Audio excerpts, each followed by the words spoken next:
بسم اللہ الرحمن الرحیم۔ تمام دیکھنے اور سننے والوں کو السلام علیکم۔ انفو کیبنٹ کی نئی ویڈیو میں آپ کو خوش آمدید کہتے ہیں۔ ناظرین گرامی، قارون کون تھا اور اس کے پاس اتنی دولت کہاں سے آئی تھی؟ قارون کے خزانے کے بارے میں آپ نے حکایات اور محاورے تو سنے ہی ہوں گے۔ یہ وہی شخص ہے جس کا ذکر اللہ نے قرآن پاک میں نشان عبرت کے طور پر کیا ہے۔ قارون کا قصہ اسرائیلی اور اسلامی دونوں روایتوں میں ملتا ہے۔ یہ بنی اسرائیل کا وہی امیر شخص تھا جس کے خزانے کی کنجیاں لاتعداد اونٹوں اور خچروں پر لادی جاتی تھیں۔ انسانی تاریخ میں قارون سے زیادہ دولت اور ثروت کسی انسان کو عطا نہیں کی گئی۔ کورہ، جس کا دوسرا نام قارون ہے۔ قارون حضرت موسیٰ علیہ السلام کے چچا یسہر کا بیٹا تھا۔ بہت ہی شکیل اور خوبصورت آدمی تھا، اس لیے لوگ اس کے حسن و جمال سے متاثر ہو کر اس کو منور کہا کرتے تھے۔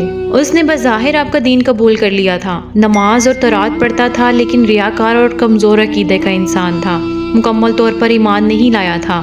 چاہتا تھا کہ لوگ اس سے خوش فہمی رکھیں تاکہ انہیں فریب دے سکے۔ قارون فصلوں کو پیشگی سستا خرید لیتا اور بعد میں انہیں مہنگے داموں فروخت کرتا، معاملات میں کم تولتا، دھوکہ اور بے انصافی کرتا، سود کھاتا اور جتنا ہو سکتا تھا لوگوں پر ظلم کرتا۔ اور اس قسم کے کاموں سے اس نے بہت زیادہ دولت اکٹھی کر لی تھی اور اسے وہ ہر چیز سے زیادہ عزیز رکھتا تھا۔ قارون خدا پرست نہ تھا بلکہ دولت پرست انسان تھا۔ اپنی دولت عیش و عشرت میں خرچ کرتا تھا۔ بہت عمدہ محل بنا رکھا تھا اور اس کے دور و دیوار کو سونے اور مختلف قسم کے جواہرات سے مزین کیا، حتیٰ کہ اس نے اپنے گھوڑوں اور اونٹوں کو سونے اور جواہرات سے مزین کیا۔ قارون کے پاس سینکڑوں غلام اور کنیزیں تھیں۔ وہ ان کے ساتھ برا سلوک کرتا تھا اور انہیں مجبور کرتا تھا کہ اس کے سامنے زمین پر گر پڑیں اور اس کے پاؤں کو بوسہ دیں۔ بعض عقل مند مومن اسے نصیحت کرتے اور کہتے، اے قارون، یہ سب مال و دولت کس لیے ذخیرہ کر رکھا ہے؟ غریبوں کی مدد کیوں نہیں کرتے؟ اگر تو نے ناانصافی نہ کی ہوتی تو اتنا بڑا سرمایہ نہ رکھتا، بلکہ تو بھی دوسروں کی طرح ہوتا اور ان سے کوئی خاص فرق نہ رکھتا۔ قارون جواب میں کہتا، نہیں، میں دوسروں کی طرح نہیں ہوں، میں چالاک اور محنتی ہوں، میں نے کام کیا ہے اور دولت مند ہوا ہوں۔ دوسرے بھی جائیں اور کام کریں، زحمت اٹھائیں تاکہ وہ بھی دولت مند ہو جائیں۔ اس حوالے سے قرآن پاک میں سورہ قصص میں اللہ تعالیٰ نے فرمایا، جب اس کی قوم نے اس سے کہا، اتراؤ نہیں، بے شک اللہ اترانے والوں کو پسند نہیں کرتا۔ جو مال تجھے اللہ تعالیٰ نے دیا ہے اس کے ذریعے آخرت کا گھر طلب کر اور دنیا سے اپنا حصہ نہ بھول۔ احسان کر جیسا اللہ نے تجھ پر احسان کیا اور زمین میں فساد نہ کر، بے شک اللہ فسادیوں کو پسند نہیں کرتا۔ قارون چونکہ بہت زیادہ مالدار تھا اس لیے غرور اور تکبر میں آ گیا تھا اور اللہ کو بھول بیٹھا تھا۔ وہ اس قدر مالدار تھا کہ اس کے خزانے کی کنجیاں اٹھانے پر قوی مردوں کی ایک جماعت مقرر تھی۔ اس کے بہت سے خزانے تھے، ہر خزانے کی کنجی الگ تھی۔ قرآن پاک میں قارون کے خزانے کے حوالے سے اللہ تعالیٰ نے سورہ قصص میں فرمایا، بے شک قارون موسیٰ کی قوم سے تھا، پھر اس نے قوم پر زیادتی کی اور ہم نے اس کو اتنے خزانے دیے جس کی کنجیاں اٹھانا ایک طاقتور جماعت پر بھاری تھی۔ ایک دن قارون نے بہت عمدہ لباس پہنا اور بہت عمدہ گھوڑے پر سوار ہو کر اپنے محل سے باہر نکلا۔ بہت زیادہ نوکر چاکر بھی اس کے ساتھ باہر آئے۔ لوگ قارون کی عظمت و شان کو دیکھنے کے لیے راستے میں کھڑے تھے اور وہ اس قدر سونے اور جواہرات کے دیکھنے پر حسرت کر رہے تھے۔ بعض نادان لوگ اس کے سامنے جھکتے اور زمین پر گر پڑتے اور کہتے، کتنا خوش نصیب ہے قارون، کتنی ثروت کا مالک ہے اور کتنی سعادت رکھتا ہے۔ لیکن سمجھدار مومنین کا دل ان لوگوں کی حالت پر جلتا۔ وہ انہیں سمجھاتے اور کہتے کہ سعادت اور خوش بختی زیادہ دولت میں نہیں ہوا کرتی، کیوں اس کے سامنے گر پڑتے ہو؟ ایک ظالم انسان کا اتنا احترام کیوں کر رہے ہو؟ اس نے یہ ساری دولت بے انصافی سے کمائی ہے۔ ایک دن اللہ تعالیٰ کی طرف سے حضرت موسیٰ علیہ السلام کو حکم ہوا کہ دولت مندوں سے کہو وہ زکوٰۃ دیں۔ حضرت موسیٰ علیہ السلام نے اللہ کا حکم دولت مندوں کو سنایا اور قارون کو بھی اطلاع دی کہ دوسروں کی طرح وہ بھی اپنے مال کی زکوٰۃ دے۔ اس سے قارون بہت ناراض ہوا اور سخت لہجے میں حضرت موسیٰ علیہ السلام سے کہا، زکوٰۃ کیا ہے؟ کس دلیل سے اپنی دولت دوسروں کو دوں؟ وہ بھی جائیں اور کام کریں، محنت کر کے دولت کما لیں۔ حضرت موسیٰ علیہ السلام نے فرمایا، زکوٰۃ یعنی اتنی بڑی دولت کا ایک حصہ غریبوں اور نداروں کو دے دے تاکہ وہ بھی زندگی گزار سکیں۔ چونکہ تم شہر میں رہتے ہو اور معاشرے کے فرد ہو تو ان کی مدد سے تم نے اتنی کثیر دولت اکٹھی کر لی ہے۔ اگر وہ تیری مدد نہ کرتے تو ہرگز اتنی دولت نہ کما سکتا۔ مثلاً اگر تو بیاباں کے وسط میں تنہا زندگی بسر کرتا تو اتنا بڑا محل اور باغات نہ تعمیر کر سکتا۔ یہ دولت جو تو نے حاصل کی ہے ان لوگوں کی مدد سے حاصل کی ہے۔ لیکن قارون نے حضرت موسیٰ علیہ السلام کی دلیل کی طرف کوئی توجہ نہیں دی اور کہا کہ موسیٰ، یہ کیسی بات کر رہے ہو؟ کیا ہم نے گناہ کر لیا ہے جو تم پر ایمان لے آئے ہیں؟ اب تم ہم سے ہمارا مال بھی چھیننا چاہتے ہو۔ حضرت موسیٰ علیہ السلام نے قارون کو تبلیغ جاری رکھی۔